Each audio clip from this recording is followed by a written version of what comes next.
Hey, hey, hey! Welcome back to Oops, My English, the podcast that makes learning English easy and enjoyable. I'm Mia. And I'm Leo. Thanks for being here. We've got a really fun one for you today. So, Leo, do you remember that trip we took to Tokyo last year? Oh, how could I forget? That was one of the most chaotic days of my entire life. We got so incredibly lost. I still have nightmares about it. Nightmares? Come on, it wasn't that bad. It was an adventure. Mia, we wandered around for 5 hours. 5 hours! My feet have never forgiven me. I should have worn better shoes. I should have downloaded an offline map. I should have done so many things differently. And that's exactly what we're talking about today. Getting lost, making mistakes, and all the things we should have, could have, and would have done. Plus, how to ask for directions and get help when you're completely confused in a foreign country. This is perfect for B1 and B2 learners because we're focusing on past modals of regret and criticism. Should have, could have, would have. These are so useful for talking about past mistakes and imagining different outcomes. And we're also going to practice asking for directions and making polite requests, which is essential vocabulary for any traveler. Before we dive in, quick favor. If you enjoy learning with us, please subscribe, give this episode a thumbs up, and share it with a friend who's learning English. Especially if they're planning a trip to Japan, they'll need this. Okay, let's start with some grammar. Mia, explain these past modals for our listeners. All right, so when we talk about past mistakes or regrets, we use should have, could have, and would have, plus the past participle. These help us imagine a different past, a past where we made better choices. Let's break them down one by one. First, should have. We use this when we think something was the right thing to do, but we didn't do it. It expresses regret or criticism. For example, I should have studied the map before we left the hotel. This means studying the map was a good idea, but I didn't do it, and now I regret it. Or we should have asked someone for help earlier. We didn't ask, and that was a mistake. The negative is shouldn't have. This means we did something that was a bad idea. I shouldn't have trusted that app. I trusted it, but it was wrong to trust it. What about could have? Could have is about possibility in the past. It means something was possible, but it didn't happen. We could have taken a taxi, but we decided to walk. The taxi was an option, but we chose differently. It can also express criticism, right? Like you could have told me we were going the wrong way. Exactly. That's a bit annoyed. Like, why didn't you tell me? It was possible for you to tell me, but you didn't. And would have. Would have is about imagining a different result. It's often used with if. If we had asked for directions, we would have found the restaurant much faster. We didn't ask, so we didn't find it quickly. But in an imaginary situation where we did ask, we would have found it. So should have is about the right thing to do. Could have is about possibilities. And would have is about imaginary different outcomes. Perfect summary. Now let's use all of these naturally as we tell you about our Tokyo disaster. Okay, set the scene. What happened? So, we arrived in Tokyo on a Tuesday morning. We were so excited. It was both our first time in Japan. The hotel was amazing. The weather was perfect, and we had a whole list of places we wanted to visit. We were feeling very confident. Maybe too confident. That was our first mistake. We should have been more humble about navigating a city where we couldn't read any signs. Exactly. The Japanese writing system uses 3 different scripts: hiragana, katakana, and kanji, and we couldn't read any of them. Everything looked like beautiful artwork to us, but we had no idea what any of it meant. We should have learned at least some basic Japanese characters before the trip. Even just recognizing the word for exit or station would have helped so much. So our plan for the first day was simple. Take the train to Shibuya, see the famous crossing, walk around, eat some good food, and then take the train back. Easy, right? It should have been easy. It really should have been. The first part went fine. We found the train station near our hotel. We bought tickets from the machine. There was an English option on the screen, so that was okay. But here's where things started to go wrong. There were so many different train lines, different colors, different companies, different platforms. It was overwhelming. We should have paid more attention to which line we were getting on, but we saw a train that said Shibuya, and we just jumped on, feeling very proud of ourselves. We could have checked with someone first. There was a station attendant right there. He probably would have helped us. But no, we were too confident. The train started moving, and we relaxed. I was looking out the window at all the buildings passing by. Leo was taking photos. Everything seemed fine.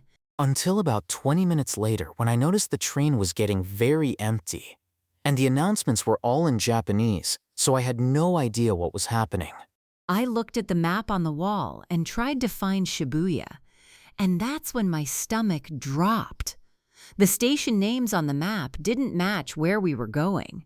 We were on the wrong line entirely. We should have looked at the map earlier. We could have gotten off and changed trains. But by the time we realized, we were already far from where we needed to be. We got off at the next station, which was somewhere in a residential area. Very quiet, very local, and absolutely no tourists anywhere. If we had stayed calm, we would have figured it out quickly. But instead, we panicked a little. Okay, Leo panicked a lot. I admit it. I was stressed. My phone battery was dying because I hadn't charged it properly the night before. I shouldn't have stayed up late watching videos. I should have charged my phone. This is a good lesson. When you're traveling, you should always charge your phone fully at night. It could save you in situations exactly like this. Anyway, my phone was at 12%. We couldn't rely on Google Maps for long. We needed to ask someone for help. And this is where the next problem started. How do you ask for directions when you don't speak the language and the other person doesn't speak yours?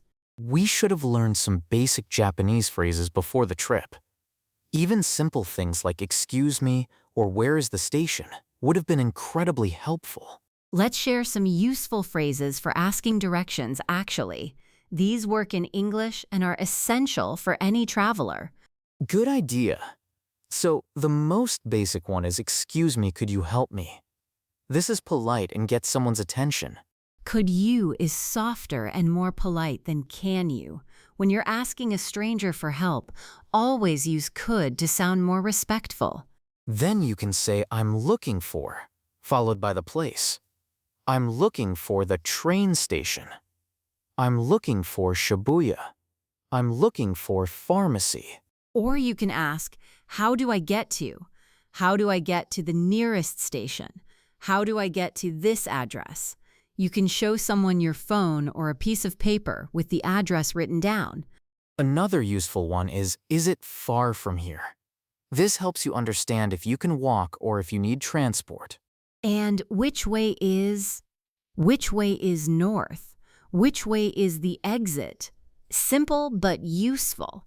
If someone gives you directions, you might hear words like "go straight," "turn left," "turn right," "it's on your left," "it's on your right," "go past the," "it's next to the," "it's opposite the." And if you don't understand, it's completely okay to say, sorry, could you repeat that? Or could you speak more slowly, please? Or even, could you show me on the map? That last one saved us in Tokyo, actually. Showing people a map was the best way to communicate. So there we were, standing outside this quiet little station with a dying phone and no idea where we were. We saw an older woman walking past with shopping bags. I approached her and said, "Excuse me," very politely. She stopped and looked at me with a kind expression. And then Leo just said, Shibuya? With the most helpless face I've ever seen. Hey, it worked. She understood immediately. She started pointing and speaking in Japanese. I couldn't understand a word, but she was clearly trying to help. She could have just walked away. A lot of people would have. But she was so patient. She took out her own phone and opened a map app to show us.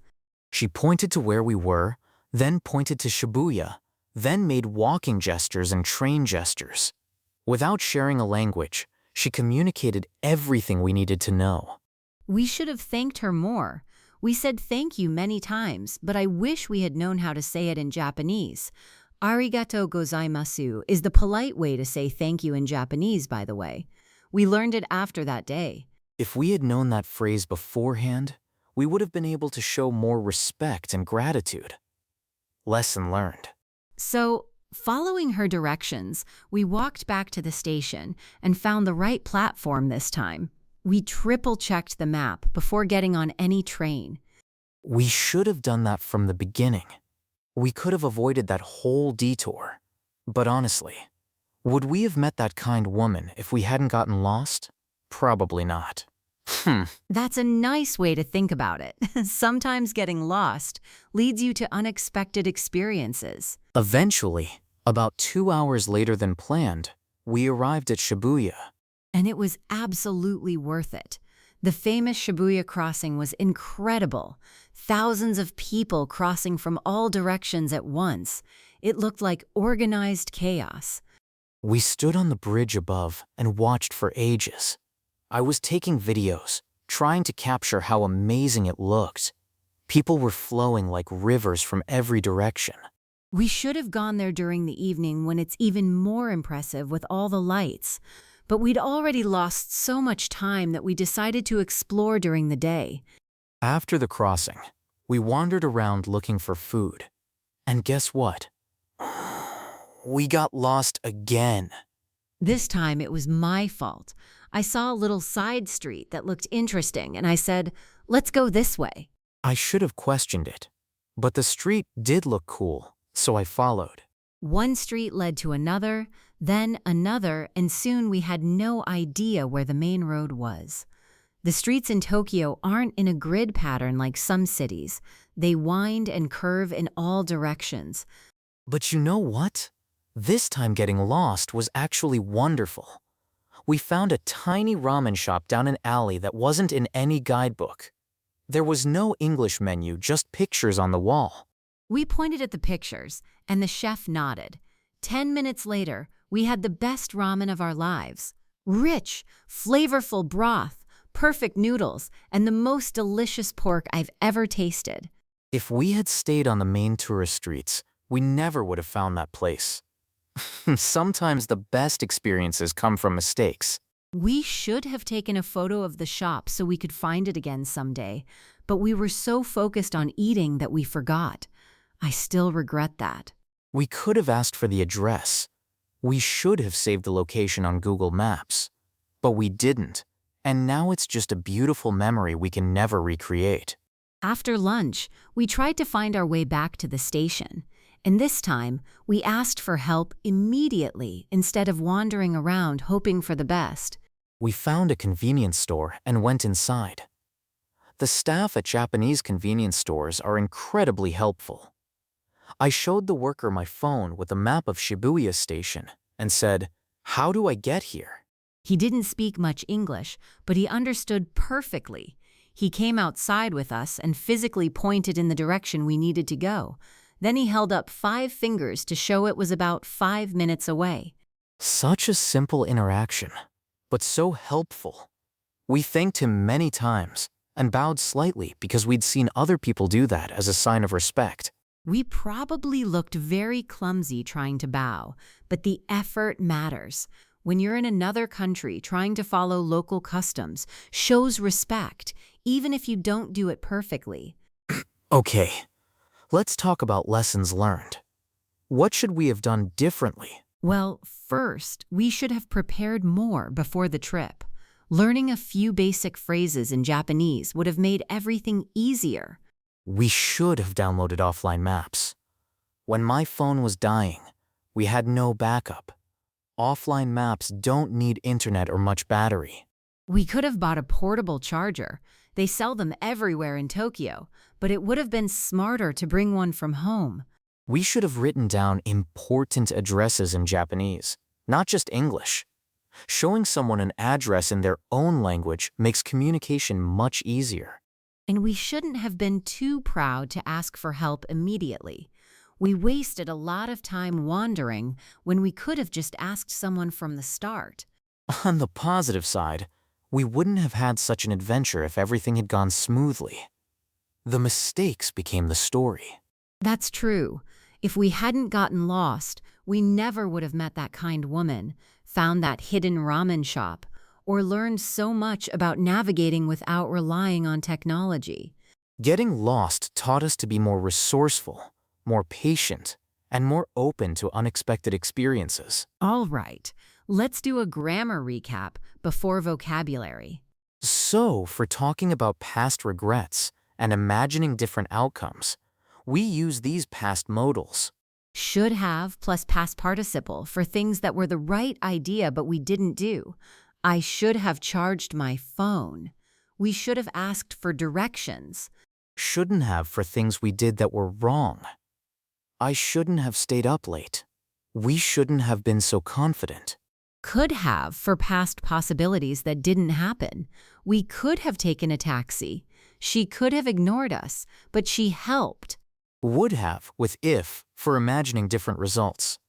If we had prepared better, we would have found the station easily.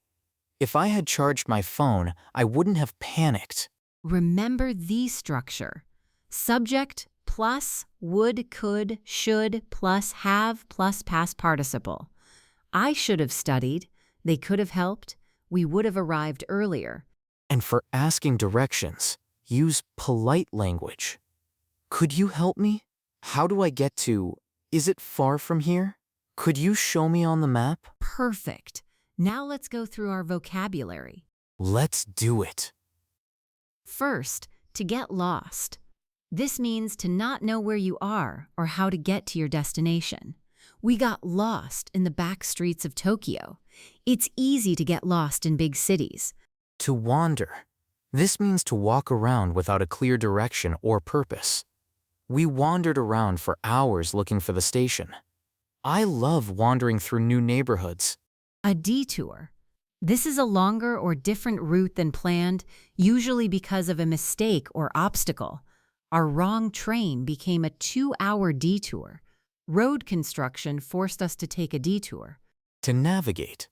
This means to find your way around a place or through a situation. It's hard to navigate Tokyo without knowing Japanese. She's good at navigating complicated subway systems. A landmark. This is a recognizable feature or building that helps you know where you are. Look for the tall clock tower. That's a helpful landmark. The Tokyo Tower is a famous landmark. To orient yourself. This means to figure out where you are and which direction you need to go. Give me a moment to orient myself. I looked at the map to orient myself. Turn left, turn right, go straight. These are basic direction instructions. Turn left at the traffic lights. Go straight for 2 blocks, then turn right. It's on your left. It's on your right. These tell you which side something is on. The station entrance is on your left. You'll see the cafe on your right. Go past something. This means to walk beyond something. Go past the convenience store and it's right there. We went past the temple without noticing it. Opposite. This means directly across from something, on the other side. The restaurant is opposite the train station. Our hotel was opposite a beautiful park. Next to. This means directly beside something. The pharmacy is next to the bakery. I was standing next to a very confused tourist. On the corner. This means where 2 streets meet. There's a coffee shop on the corner. Turn at the corner where the bank is. To approach someone. This means to walk up to someone, usually to talk to them. I approached a police officer for help. She approached us and offered directions. A shortcut. This is a quicker route than the usual way. He showed us a shortcut through the park. Taking side streets can be a shortcut sometimes. Lost in translation. This is an expression meaning something was misunderstood because of language or cultural differences. To backtrack. This means to go back the way you came. We had to backtrack when we realized we'd passed it. If you miss the turn, just backtrack a little. That's a lot of useful vocabulary for travel situations. Okay, listeners, here's your question for today. Have you ever gotten lost in a foreign place? What happened? What should you have done differently? And did anything good come from the experience? Write in the comments and tell us your story. Try to use should have, could have, or would have in your answer. For example, I got lost in Paris and I should have brought a paper map. If I had asked for help sooner, I would have found my hotel much faster.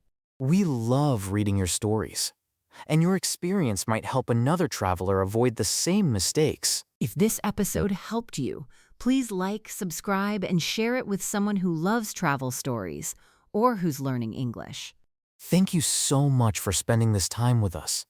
You didn't waste it. You invested it in yourself. We're proud of you for being here and learning with us. This was Oops My English with Mia and Leo. Until next time, keep exploring, keep getting lost, and keep finding your way. Bye, everyone. Bye-bye. Take care.